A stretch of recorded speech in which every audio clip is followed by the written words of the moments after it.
بسم الله الرحمن الرحيم الحمد لله رب العالمين والصلاة والسلام على أشرف الأنبياء والمرسلين نبينا وإمامنا محمد وعلى آله وصحبه أجمعين أما بعد حياكم الله أيها الأحبة. Je suis très heureux de vous retrouver aujourd'hui le dimanche 29 Dhul Qa'da de l'année 1440 de l'Hégire, correspondant au 18 juin 2023. Nous nous retrouvons par la grâce d'Allah subhanahu wa ta'ala afin de poursuivre ensemble ces cours au sujet du pèlerinage, le pèlerinage à la Mecque. Aujourd'hui, nous allons parler de quelques objectifs du pèlerinage. Avant tout, et le premier but de toutes les adorations, notamment le pèlerinage, c'est la concrétisation de l'unicité d'Allah subhanahu wa ta'ala. Et ça, c'est quelque chose qui est très manifeste dans le pèlerinage. Car le pèlerinage, on l'appelle le voyage de l'unicité d'Allah. Comme ça a été rapporté dans Hadith Jabir radiallahu anhu, hadith le plus important dans l'étude du pèlerinage. Dans ce hadith, Jabir radiallahu anhu, quand il a décrit le pèlerinage du prophète sallallahu alayhi wa sallam, il a dit فأهل النبي صلى الله عليه وسلم بالتوحيد لبيك اللهم لبيك لبيك لا شريك لك لبيك. Il a dit, le prophète alayhi salatu wassalam a commencé avec التوحيد. Yani il parle de quand il a commencé le pèlerinage. Il a dit, il l'a commencé avec Tawhid, en disant, Labbaik Allahumma labbaik, labbaik la sharika laka labbaik, inna alhamda wa ni'mata laka wal mulk, la sharika lak. Donc il a appelé cette formule At-Tawhid. Et ça démontre la compréhension qu'avaient les compagnons radiallahu anhum de l'unicité d'Allah subhanahu wa ta'ala. Effectivement, cette talbiya, elle comporte les trois catégories de l'unicité d'Allah subhanahu wa ta'ala. L'unicité dans l'adoration, dans la seigneurie et dans les noms et les attributs. Et comme vous savez, on peut aussi dire que l'unicité d'Allah est de deux catégories. La première, c'est l'unicité pratique. C'est l'unicité pratique qui est l'unicité d'Allah dans l'adoration. C'est-à-dire, tu unifies Allah avec tes actes d'adoration. Tu lui voues exclusivement tous tes actes d'adoration. Et la deuxième catégorie, c'est ce qu'on appelle l'unicité scientifique, at-tawhid al-ilmi, qui va englober les deux catégories précédentes, à savoir l'unicité d'Allah dans la seigneurie et l'unicité d'Allah dans les noms et les attributs. Et ces deux catégories d'unicité représentent une science que tu dois connaître au sujet d'Allah subhanahu wa ta'ala, et tu dois y croire et l'affirmer comme elle t'a été révélée.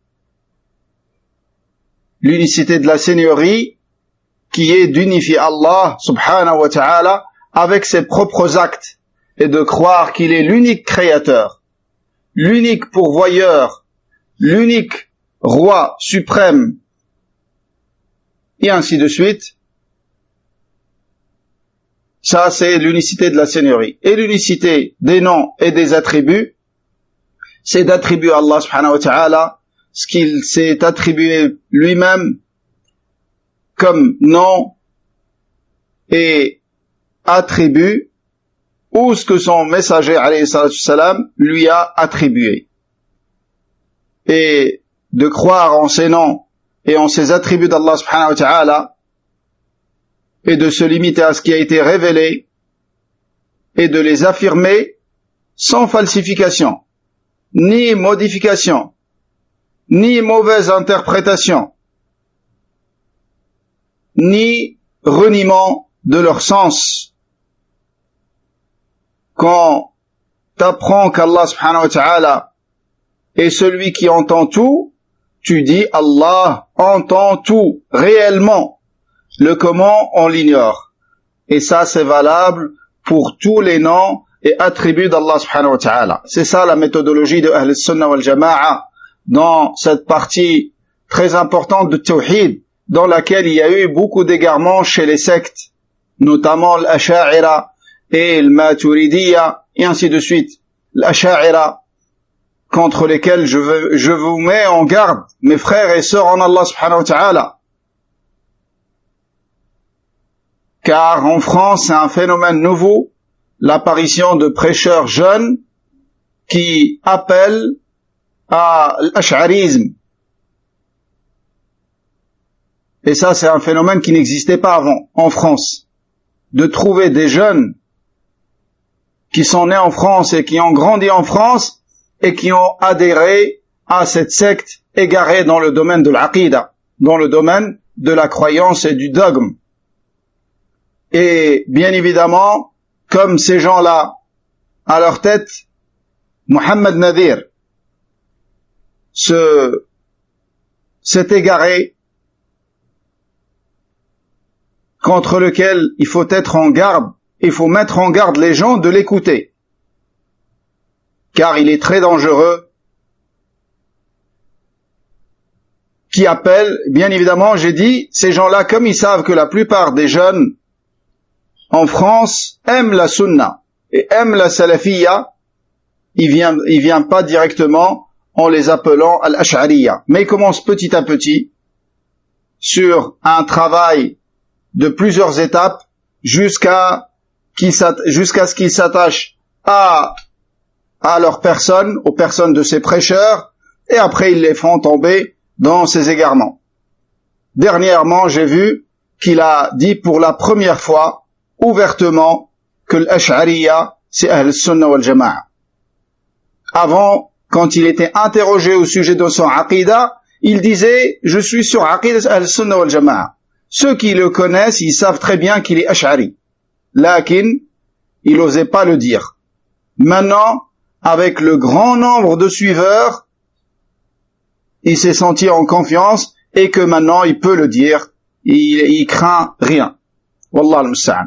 Je demande à Allah subhanahu wa ta'ala de le ramener à sa raison, lui ainsi que tous les égarés, et de nous maintenir sur la voie de notre prophète alayhi salatu wassalam avec la compréhension des pieux prédécesseurs. C'est pour ça, n'écoutez pas tous ceux qui appellent à la religion, sous prétexte qu'ils appellent à la religion et qu'ils citent des textes. Et aussi ces gens-là, ils ont un point qui les distingue de Ahl-Sunnah wal Jama'a, c'est leur fanatisme à al-madhab al-maliki. Alhamdulillah, on suit le madhab al-maliki, on étudie le madhab al-maliki, mais on n'a pas de fanatisme. On n'a pas de fanatisme pour qui que ce soit, après le messager d'Allah alayhi salatu wassalam. Et les madhahib, c'est un moyen pour étudier al-fiqh, tout simplement. C'est pas un objectif en soi-même, mais c'est un moyen d'apprentissage. Tant que ça reste dans ce cadre-là, il n'y a pas de mal à adopter un madhab et à étudier selon les règles de ce madhab.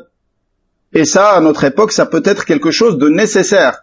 Mais ces gens-là, ils profitent de le madhab pour appeler les gens aux égarements, que ce soit le soufisme ou l'ash'arisme.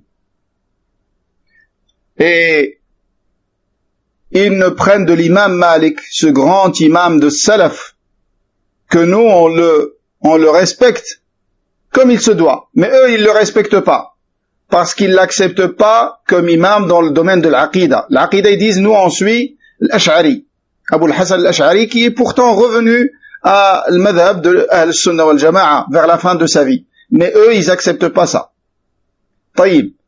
Et ils le prennent pas non plus comme imam et comme modèle dans le domaine de zuhd et du délaissement et le délaissement de ce bas monde et l'ascétisme, c'est pas un imam. L'imam, c'est Al-Junayd. Alors que Al-Sunnah wal-Jama'a, pour eux, l'imam Malik, c'est un imam dans tous ces domaines. À commencer par l'aqida, bien avant le fiqh. Dans l'aqida tout d'abord, qui est le sujet le plus important de l'islam. L'imam Malik était un imam dans l'aqida. Il était sur aqidat Al-Sunnah wal-Jama'a. Il affirmait à Allah subhanahu wa ta'ala tous les attributs qu'il nous a révélés dans le Coran et dans la Sunna authentique. Réellement, en comprenant le sens que les Arabes comprennent de ces noms et ces attributs. Et en déléguant le comment de ces noms et ces attributs plutôt, à Allah subhanahu wa ta'ala, car il ne l'a pas fait savoir le comment de l'attribut. Et de lui est rapportée la parole très célèbre quand il a été interrogé au sujet de l'istiwa, l'établissement d'Allah subhanahu wa ta'ala au-dessus de son trône. Il a dit al-istiwa ou ma'loum. L'établissement est connu. Les Arabes, ils comprennent ce que ça veut dire. Il s'est établi, il s'est élevé au-dessus.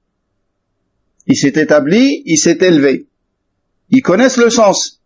Donc nous, quand on dit Allah s'est établi, c'est-à-dire Allah s'est élevé au-dessus du trône. Et Allah, il n'est pas comme ses créatures.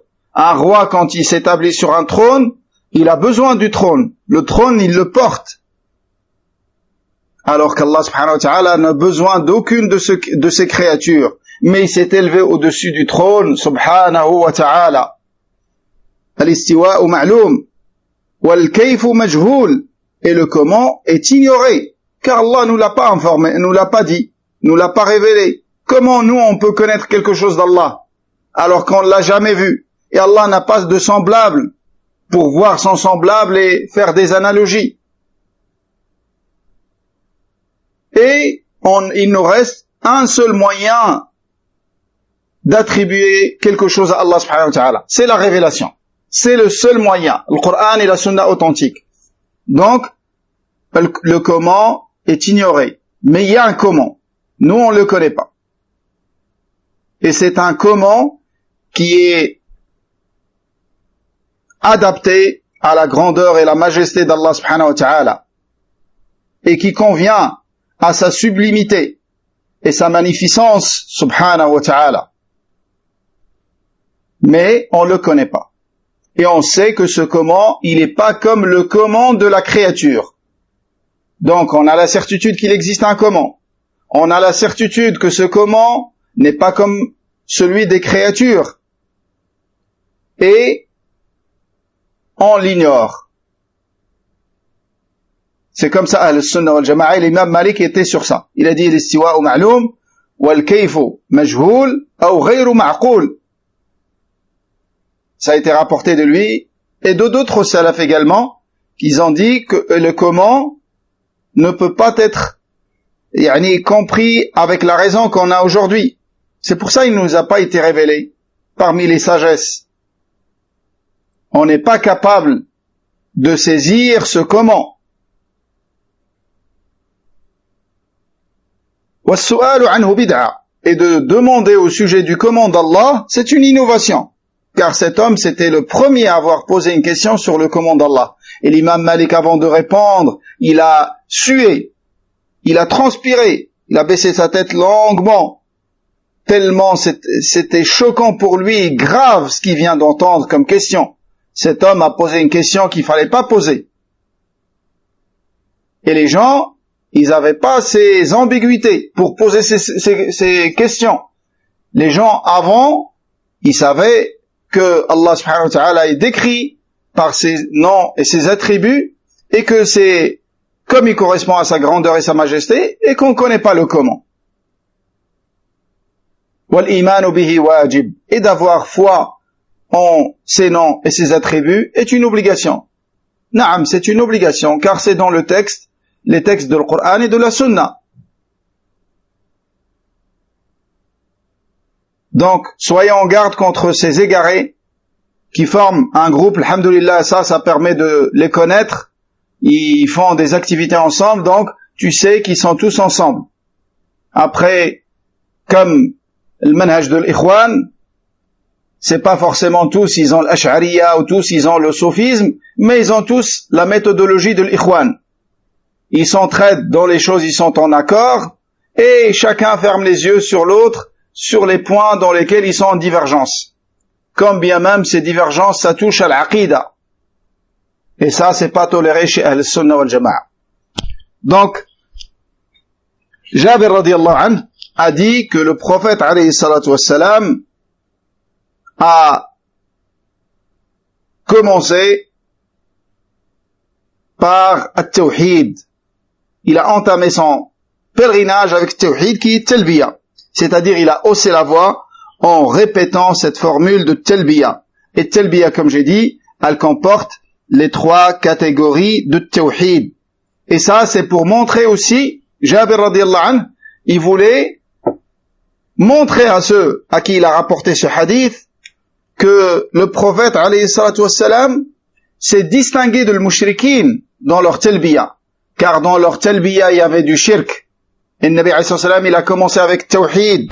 Et non pas comme le mushrikin faisait.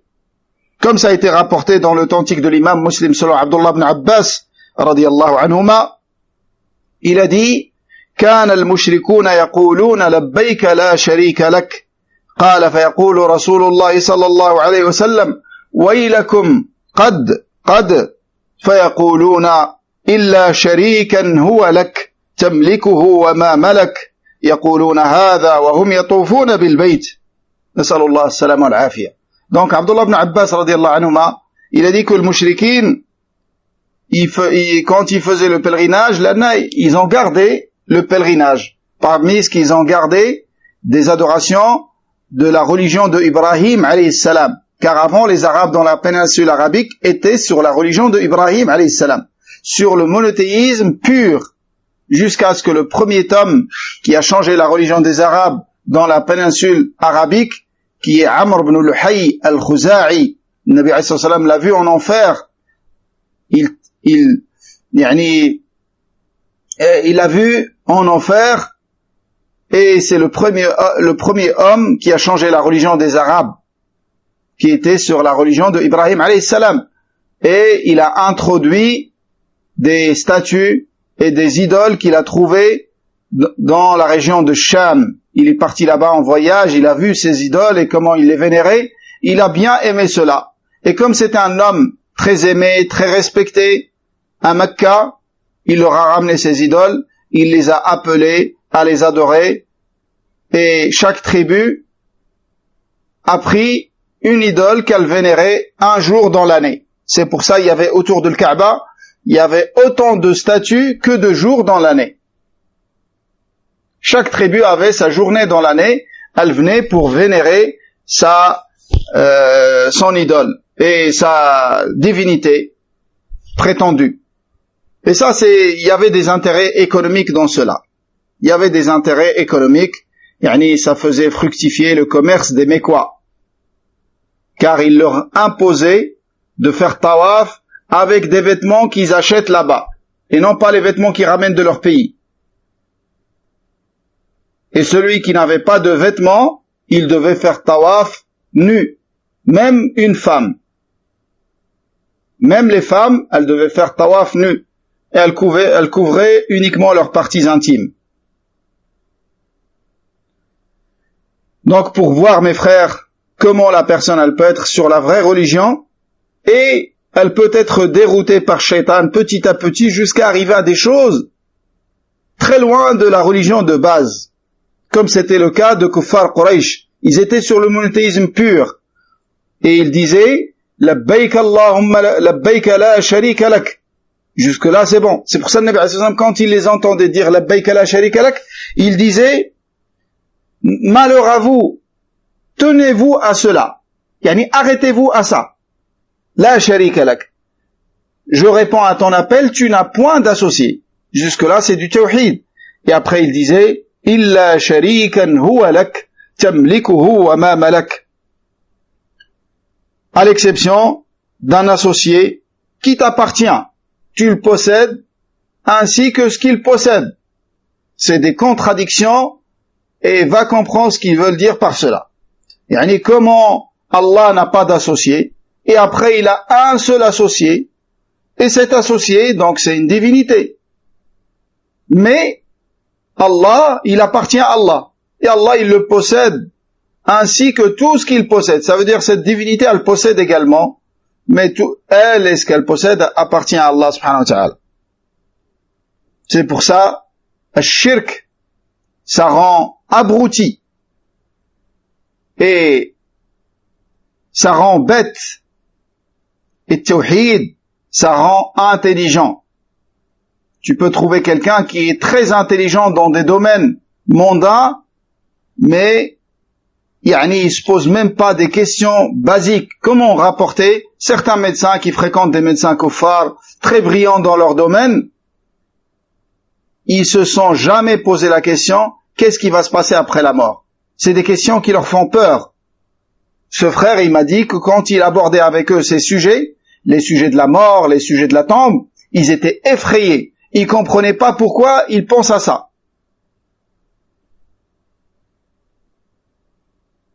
Comment tu peux adorer une pierre? Comment tu peux adorer une créature comme toi? Comment tu peux adorer quelqu'un de faible et qui est lui-même dépendant d'Allah subhanahu wa ta'ala et délaisser l'adoration d'Allah seul? Alhamdulillah qui nous a guidés vers cela et on n'a pas été guidé par notre intelligence, on a été guidé par pur bienfait et par pure miséricorde de la part d'Allah subhanahu wa ta'ala. Nous lui demandons de prendre notre âme dans l'unicité d'Allah pure.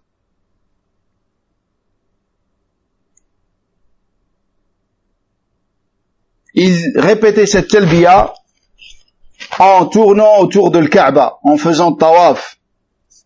Et tu remarqueras que dans talbiya des gens de tawhid, la talbiya des musulmans, que la phrase la sharika lak, tu n'as point d'associé, a été répétée 2 fois. La première fois, après avoir dit labbaik Allahumma labbaik, labbaik la sharika lak. 3 fois labbaik après la sharika lak.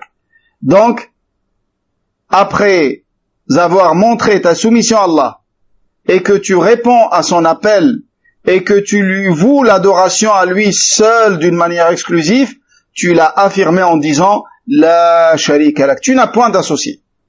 Donc tu n'as point d'associé dans la divinité et dans l'adoration.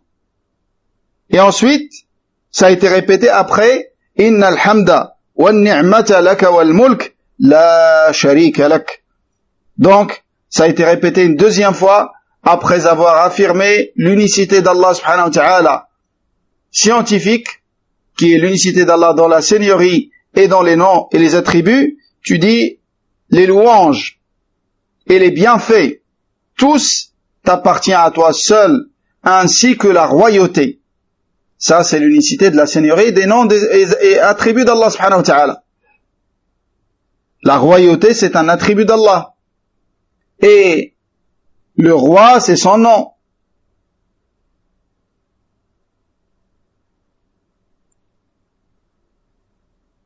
Après l'unicité scientifique ou l'unicité dans les noms et les attributs et la seigneurie, tu dis encore une 2e fois la sharika lak. Ça, c'est encore une fois une affirmation de l'unicité d'Allah. Après l'avoir affirmé une fois, tu confirmes ce sens-là en disant la sharika lak. Tu n'as point d'associé. C'est-à-dire, tu es le seul qui mérite d'être adoré. Et tu n'as point d'associé dans ton adoration. Et tu es l'unique Seigneur, l'unique souverain, et l'unique dans tes noms et tes attributs. Et tu n'as point d'associé dans tous ces sens-là. Allahu Akbar. Regardez, une formule. Cette formule, c'est le slogan, c'est l'emblème du pèlerinage. C'est ce que tu répètes dans le pèlerinage le plus souvent. Et ça comporte at-tawhid. Donc, c'est pas étonnant que le pèlerinage soit appelé le voyage de l'unicité. Car tu vas vivre l'unicité d'Allah subhanahu wa ta'ala d'une manière forte. Peut-être comme tu l'as jamais vécu auparavant. Et il n'y a pas de doute que l'unicité d'Allah, c'est le plus grand de tous les objectifs du pèlerinage, d'une manière absolue, comme c'est le cas pour toutes les autres adorations. Car Allah n'accepte pas qu'on lui donne des associés dans son adoration. Et la meilleure chose avec laquelle tu puisses adorer Allah, c'est son unicité. Comme le Nabi alayhi sallam a dit, Ana aghna ash-shuraka'i 'ani ash-shirk. Le Nabi alayhi sallam a dit dans le hadith qui rapporte d'Allah subhanahu wa ta'ala, ce hadith divin, Allah azza wa jalla dit, Ana aghna ash-shuraka'i 'ani ash-shirk. Man 'amila 'amalan ashraka fihi ma'i ghayri taraktuhu wa shirkah.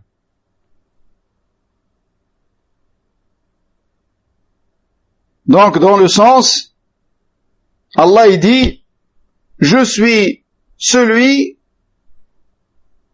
qui se passe le plus des associés.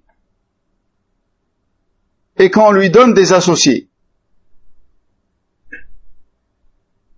Celui qui fait un acte dans lequel il accorde à Allah un associé, il donne à Allah un associé, Allah l'abandonnera lui ainsi que son acte.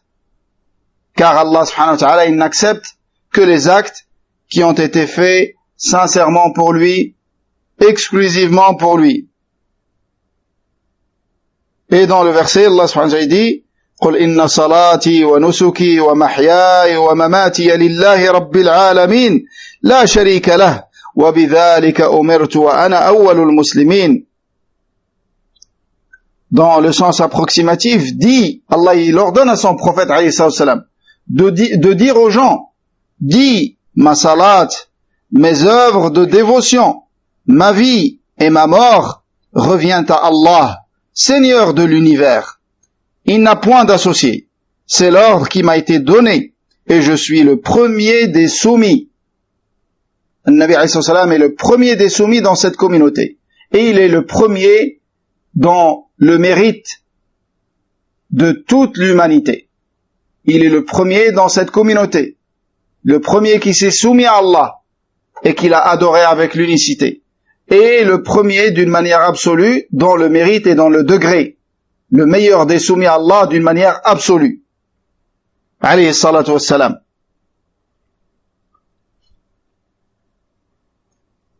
Même Allah subhanahu wa ta'ala n'a créé les hommes et les djinns que pour son adoration. Allah azza wa jalla dit وَمَا خَلَقْتُ الْجِنَّ وَالْإِنسَ إِلَّا لِيَعْبُدُونَ مَا أُرِيدُ مِنْهُمْ مِنْ رِزْقٍ وَمَا أُرِيدُ أَنْ يُطْعِمُونَ. Allah il dit, je n'ai point créé les djinns et les hommes que pour qu'ils m'adorent. Allah nous a créés uniquement pour son adoration. Et son adoration, c'est avant tout at-tawhid. Et sans tawhid, Allah il n'accepte aucune adoration. Et aussi, l'adoration d'Allah avec tawhid, c'est la raison pour laquelle Allah a dépêché tous les prophètes et messagers. Allah Azza wa Jalla dit, وَلَقَدْ بَعَثْنَا فِي كُلِّ أُمَّةٍ رَسُولًا أَنْ اعْبُدُوا اللَّهَ وَاجْتَنِبُوا الطَّاغُوتَ. Allah dit dans le sens approximatif, nous avons dépêché dans chaque communauté, nous avons envoyé dans chaque communauté un messager qui leur ordonne d'adorer Allah exclusivement et de s'écarter de Tarout. At-Tarout, c'est tout ce qui est adoré en dehors d'Allah subhanahu wa ta'ala. Allah subhanahu wa ta'ala également a révélé les livres pour son tawhid et pour l'adorer seul et ne rien lui associer et mais croire en tout ce qui est adoré en dehors de lui. Allah subhanahu wa ta'ala dit Alif Lam Ra كتاب أحكمت آياته ثم فصلت من لدن حكيم خبير ألا تعبدوا إلا الله إنني لكم منه نذير وبشير.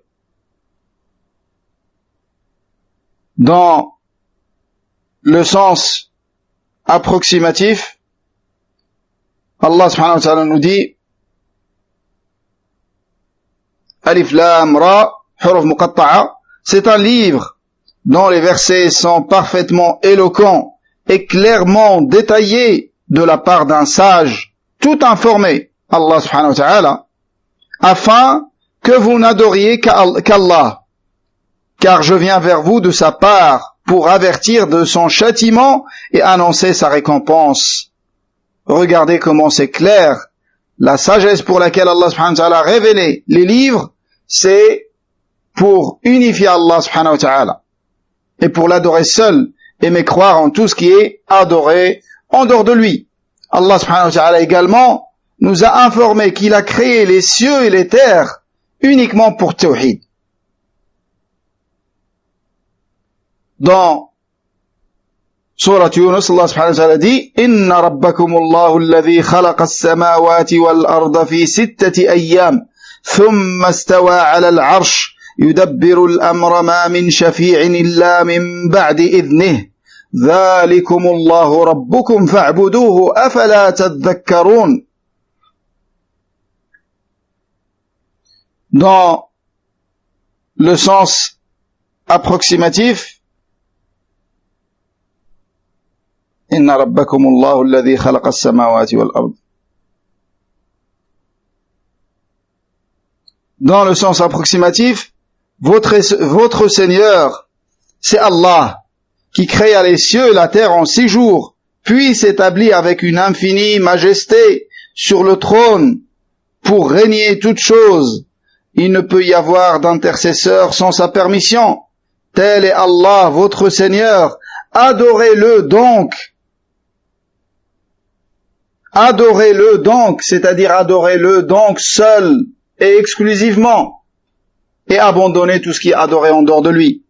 Adorez-le donc, ne méditerez-vous pas, un appel à méditer cela.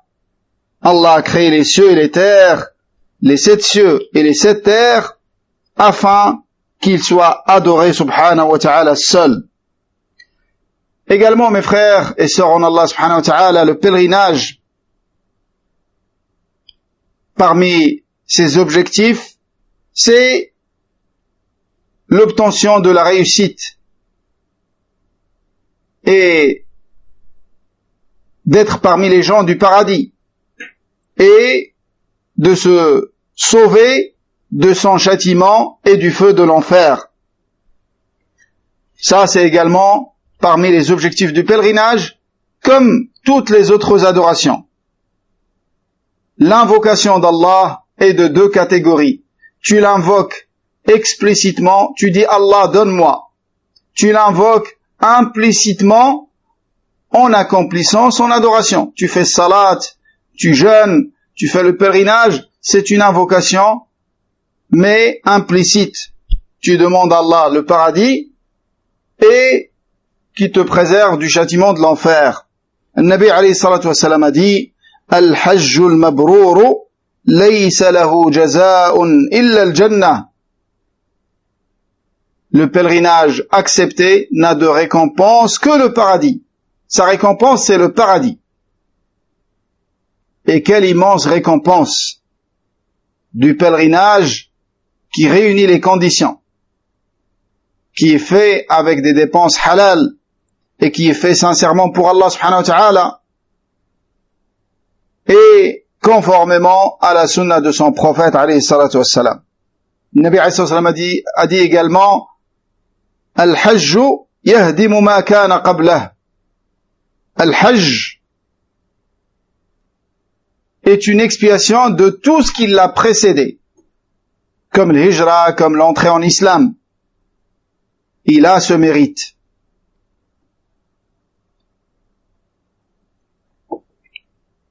Et ça, je pense que je l'ai déjà expliqué, les conditions dans lesquelles Al-Hajj est une expiation de tous les péchés précédents. C'est quand la personne qui s'apprête à accomplir le pèlerinage, elle rend les droits aux gens à qui elle a fait du mal, elle leur demande pardon, ou elle leur rend les choses qu'elle a pris d'eux, ou elle leur demande au minimum de lui pardonner. Et elle se repent à Allah de tous ses péchés. Et elle met l'intention de rester ferme sur se repentir. Quand cette personne, elle fait ça, et elle accomplit son pèlerinage, effectivement, elle revient de son pèlerinage comme le jour où sa mère l'a mis au monde, sans aucun péché, ni grand ni petit. Les petits, parce que le pèlerinage absout tous les petits péchés. Et les grands, parce qu'elle a fait at-tawba. Et les droits des créatures, parce qu'elle leur a rendu leurs droits, ou elle leur a demandé le pardon. Dans ces conditions, na'am. Tout en sachant qu'il y a un avis qui dit que le pèlerinage absout tous les péchés sans exiger ces conditions-là. Lakin ce qui est juste, wallahu a'lam, c'est comme ça. Car les grands péchés, il n'y a rien qui permet de les absoudre que le repentir sincère. Ou l'islam. Et même l'islam, quand quelqu'un est entré en islam et il a des droits aux créatures, il doit leur rendre leurs droits. Vous imaginez, même avec l'islam, qui est un effacement de tous les péchés, sauf les péchés, les droits des créatures. Qu'il a encore. Quelqu'un a volé l'objet d'un kafir pendant sa mécréance. Il est entré en islam. Il doit rendre cet objet à son propriétaire.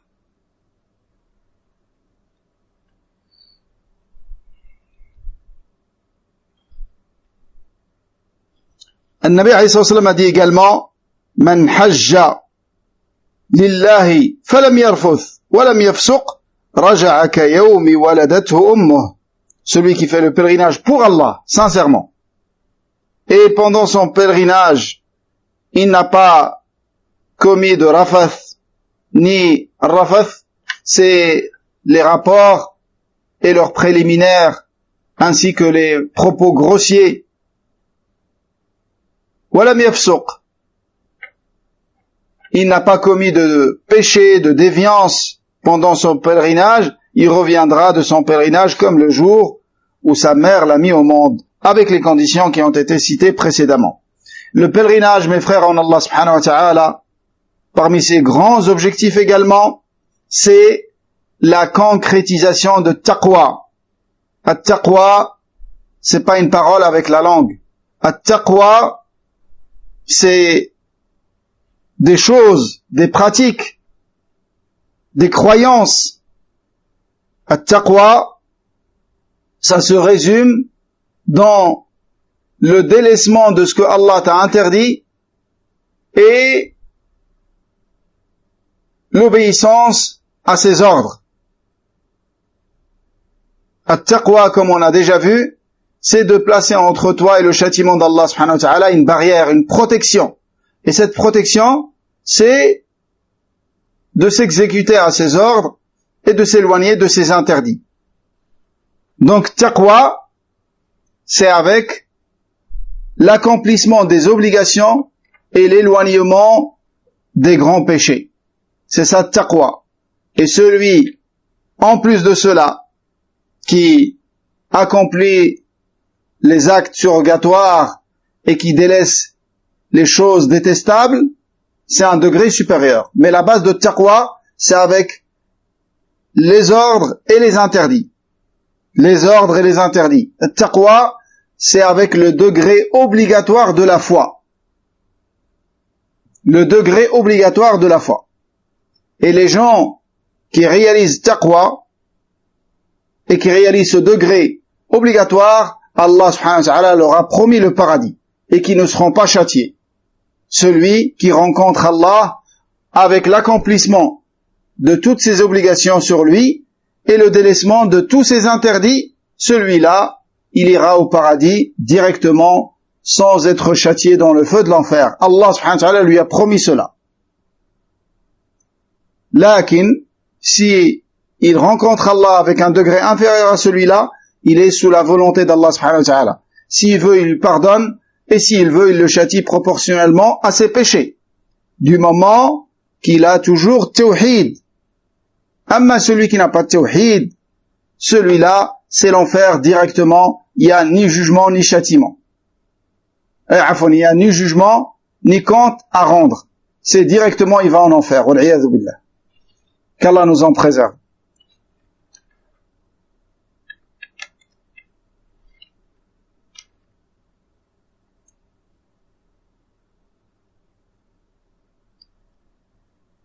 Et taqwa, dont la meilleure des définitions qui ont été données à taqwa, c'est la définition de Talq ibn Habib qu'on a vu, je pense hier.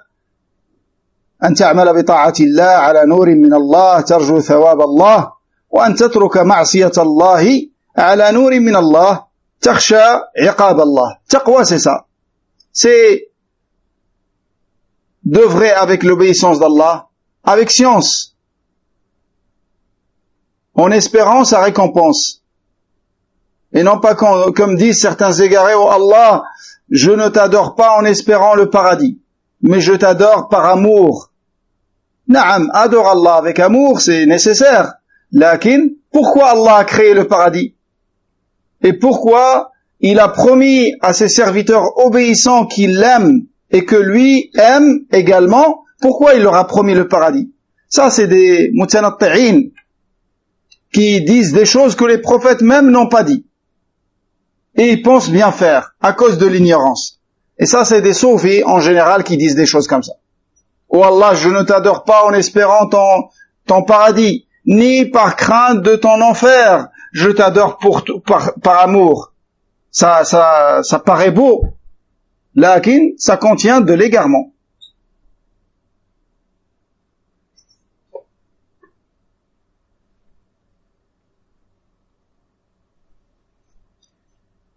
Donc, et l'autre moitié de taqwa, c'est de délaisser les interdits, de délaisser les péchés, avec science également, par crainte du châtiment d'Allah. C'est ça, taqwa. Allah Azza wa Jal dit, وَتَزَوَّدُوا فَإِنَّ خَيْرَ الزَّادِ التَّقْوَى. Prenez des provisions, et sachez que la meilleure des provisions, c'est at-taqwa. La meilleure des provisions, c'est at-taqwa.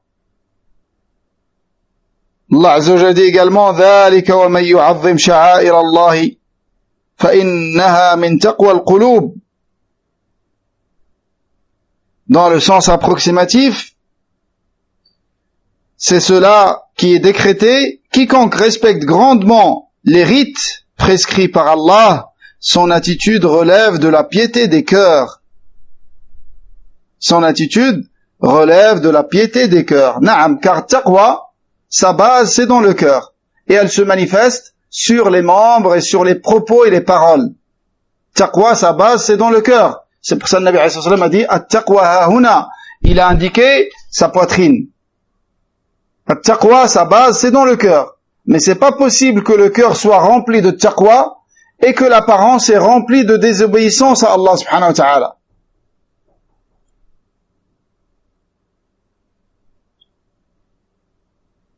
Parmi les grands objectifs du pèlerinage, c'est l'accomplissement de dhikr. Et ça, c'est pas spécifique également, mes frères, à l'adoration du pèlerinage. Mais dans le pèlerinage, c'est quelque chose de manifeste. Tout ce qu'on dit, c'est commun à toutes les adorations. Lakin, dans le pèlerinage, depuis que tu rentres dans l'état de sacralisation, jusqu'à ce que tu termines ton pèlerinage le 13e jour du mois de l'Hijja, et toi t'es dans le dhikr, et dans le talbiya, et dans l'adhkar, le takbir, le tahlil, le hamd, et ainsi de suite. La récitation du Coran, et ainsi de suite. Donc ça, c'est parmi les grands objectifs du pèlerinage. Et ça, c'est un objectif, comme j'ai dit, commun à toutes les œuvres pieuses, à toutes les adorations. Même toutes les adorations. Écoute bien, frère en Allah subhanahu wa ta'ala, écoute bien. Toutes les adorations ont été légiférées pour l'accomplissement de dhikr. Salat, qui est la meilleure adoration pratique et la meilleure adoration après Tawhid dans l'islam, elle a été légiférée afin d'accomplir l'évocation d'Allah subhanahu wa ta'ala. Tu n'as pas lu le verset dans lequel Allah dit wa aqimis salata li dhikri, accomplis la salat pour te souvenir de moi. Accomplis la salat pour mon évocation. Dans le pèlerinage, Allah dit فَإِذَا أَفَضْتُم مِّنْ عَرَفَاتٍ فَاذْكُرُوا اللَّهَ عِندَ الْمَشْعَرِ الْحَرَامِ. Quand vous déferlez de Arafat, évoquez Allah à côté de l'Mash'ar al-Haram. Mash'ar al-Haram, c'est Muzdalifa, où c'est un endroit particulier à Muzdalifa où ils ont construit la mosquée aujourd'hui. Et Nabi alayhi salam a dit إنما جعل الطواف بالبيت وبالصفا والمروة ورمي الجمار لإقامة ذكر الله. الطواف, Nabi alayhi salam nous dit que tawaf autour de la maison sacrée d'Allah, autour de Kaaba, et tawaf بين الصفا والمروة, et les allers-retours entre Safa et le Marwa, les deux monts, et la lapidation des stèles, tout ça a été légiféré, a été prescrit pour l'accomplissement de dhikrullah. Allahu Akbar. Et il faut savoir que ces trois adorations parmi les rituels du pèlerinage qui ont été cités dans ce hadith, c'est pas pour montrer que c'est uniquement ces trois-là qui ont été légiférés pour cela, mais ils étaient cités à titre d'exemple seulement. Mais sinon, tous les rites du pèlerinage ont été légiférés pour cette sagesse. C'est pour ça, la meilleure adoration dans l'islam, c'est dhikr. Et dhikr, c'est ce qui te permet de voir ta proximité d'Allah. Et comment t'es avec Allah? Regarde comment elle est ta langue dans dhikr. Le dhikr, il se fait avec la langue, il se fait avec le cœur, et le meilleur, c'est celui où les deux sont en parfaite harmonie. Celui qui combine les deux. Tu évoques avec ta langue, et tu médites avec ton cœur. Ça, c'est le degré le plus élevé. C'est pour ça, le Nabi sallallahu alayhi wa sallam a dit aux compagnons un jour, il leur a dit, vous ne voulez pas que je vous montre quelle est l'œuvre la plus aimée par votre Seigneur et qui est la plus haute dans vos degrés et qui est meilleure pour vous que de rencontrer vos ennemis et de les tuer qui vous tuent, et qui est meilleur pour vous que de dépenser l'or et l'argent. Ils ont dit quoi? C'est quoi, mon messager d'Allah? Étonné. Il y a quelque chose qui est meilleur que tout ce que tu as cité? Naam. Dhikrullah.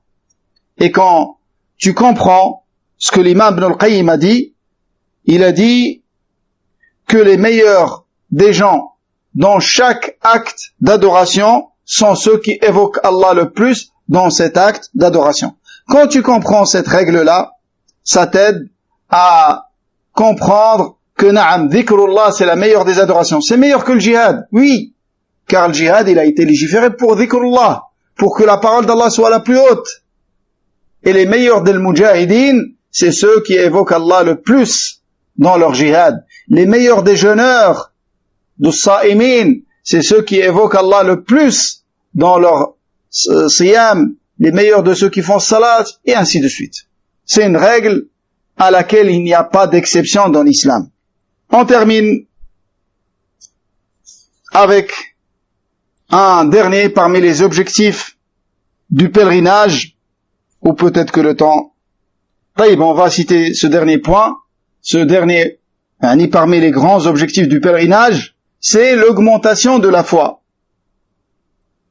Car la foi, chez Ahl-Sunnah wal Jama'a, est-ce que la foi, elle est dans le cœur uniquement? Est-ce que la foi est dans le cœur? Naam, j'ai dit, La foi, elle est dans le cœur, mais pas uniquement dans le cœur. Mais sa base, elle est dans le cœur. C'est pour ça, quand le cœur est réformé, quand le cœur est rempli de foi, les membres suivent. Et ça, c'est aqidat Ahl-Sunnah wal Jama'a, contrairement aux Murji'a,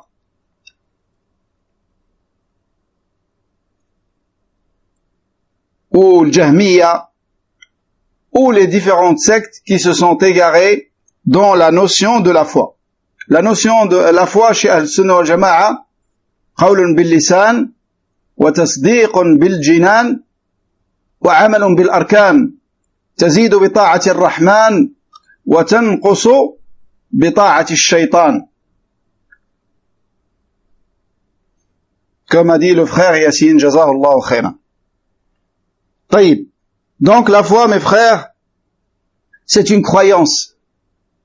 Et c'est des paroles et des actes qui augmentent et qui diminuent. Et ça, chaque musulman, chaque croyant, il le sent. Il ressent, chaque musulman, il le ressent. Il ressent quand sa foi augmente. Et quand il a beaucoup de facilité dans les adorations. Et il ressent quand sa foi est faible. Il a du mal, il doit faire beaucoup d'efforts pour faire une adoration. Ça, c'est des signes de l'augmentation de la foi. Quand sa foi est forte, il aide ses frères et sœurs en Allah subhanahu wa ta'ala. Subhanallah, c'est comme un cercle. Yani, ce sont des actes qui augmentent la foi, et quand la foi augmente, tu feras ces actes-là. Et ça va augmenter ta foi.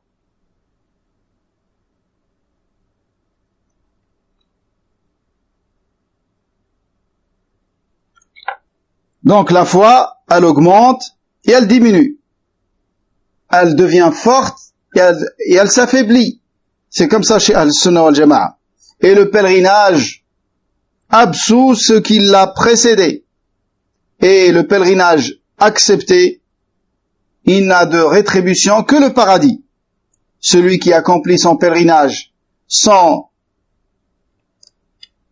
tomber dans des actes interdits d'une manière générale, sans commettre de péché d'une manière générale, il sortira de son pèlerinage, il le terminera dans le même état dans lequel il est venu dans ce monde, c'est-à-dire avec zéro péché. Allahu Akbar. Donc, le pèlerinage est une expiation des péchés. De la même façon que le forgeron purifie le fer rouillé avec le pistolet, avec le pistolet, avec le feu, le soufflet, il l'appelle le soufflet. Le forgeron, quand il veut nettoyer une pièce métallique, il va la frapper avec son soufflet et ça va devenir pur. Et ça va la débarrasser de la rouille. De la même façon, le pèlerinage, il nettoie ton cœur, il le purifie des péchés. Donc c'est pour ça le pèlerin, il doit multiplier les invocations qu'Allah augmente sa foi et l'aide dans son pèlerinage.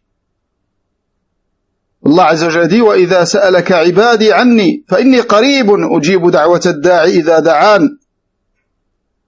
Quand mes serviteurs t'interrogent à mon sujet, dis-leur que je suis proche. Allah est proche de celui qui l'invoque. Il exauce son invocation. Il est proche de celui qui l'adore. Il le rétribue, il le récompense sur son adoration.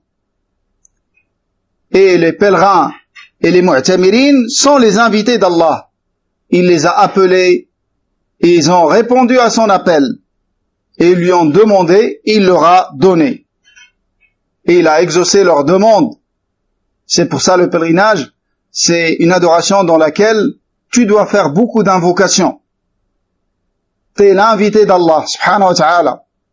Et Allah est le meilleur de ceux qui ont honoré leurs invités. Alors demande, et demande les choses les plus importantes. Car à travers tes demandes, on voit ta volonté. et la force de ta volonté. Il y en a qui demandent que de dunya, c'est autorisé. Mais dunya, depuis son début jusqu'à sa fin, elle ne vaut pas l'aile d'un moustique. Qu'est-ce que tu demandes? Est-ce que tu connais un hadith d'un Nabi alayhi salatu wassalam dans lequel il a demandé de dunya? Donne-moi 1000 euros, donne-moi une voiture. Par contre, tu trouves que le Nabi alayhi salatu wassalam a demandé des choses de dunya. La règle de base, le Nabi alayhi salatu wassalam, il demande que l'akhira. Réformer son cœur, l'aider dans sa religion. Mais quand il demande des choses de dunya, ce sont des choses qui aident dans l'akhira. Uniquement. Mais dunya pour dunya, ça n'existe pas dans les invocations du prophète alayhi salatu wassalam. Lakin, c'est autorisé. Quelqu'un, il nous dit, est-ce que c'est autorisé que je demande à Allah de m'accorder une voiture de luxe? Demandez, akhi. Il n'y a pas de souci. Lakin, si tu as une voiture de luxe, fais attention à ton cœur et à ta modestie. Et ne te remplis pas d'orgueil. Et ne méprise pas les gens qui ont des toutes petites voitures. Ça, c'est pas des choses faciles. La modestie, elle vient facilement quand tu as des moyens modestes. C'est pour ça, parmi les pires des gens, c'est un pauvre orgueilleux. Car le riche, il a de quoi devenir orgueilleux. Ça va avec la nature de ses possessions et de ses biens. Mais le pauvre, pourquoi il devient orgueilleux? Celui-là, il n'a pas d'excuse. Ça veut dire c'est un signe d'une grande maladie dans son cœur. Il aime le péché. Par contre, l'autre, il a des causes qui l'orientent dans ce péché. Et ça, c'est une règle dans tous les péchés. Quand il y a des choses, des causes pour que tu tombes dans un péché, c'est pas comme quelqu'un qui n'a aucune cause pour tomber dans ce péché-là. Il y a encore moins de tolérance à son égard. Voilà, mes frères, en Allah subhanahu wa ta'ala pour aujourd'hui. Nous allons nous arrêter ici. Je demande à Allah subhanahu wa ta'ala de nous accorder à tous la science bénéfique et profitable, de nous faciliter les œuvres pieuses et acceptables, et de nous accorder la sincérité dans tout ce que nous disons et dans tout ce que nous faisons. Nous terminerons, Inch'Allah, demain avec quelques autres objectifs du pèlerinage, bi'idhnillahi ta'ala, avant d'aborder la jurisprudence du pèlerinage. جزاكم الله خيرا وبارك الله فيكم سبحانك اللهم وبحمدك نشهد أن لا إله إلا أنت نستغفرك ونتوب إليك والسلام عليكم ورحمة الله وبركاته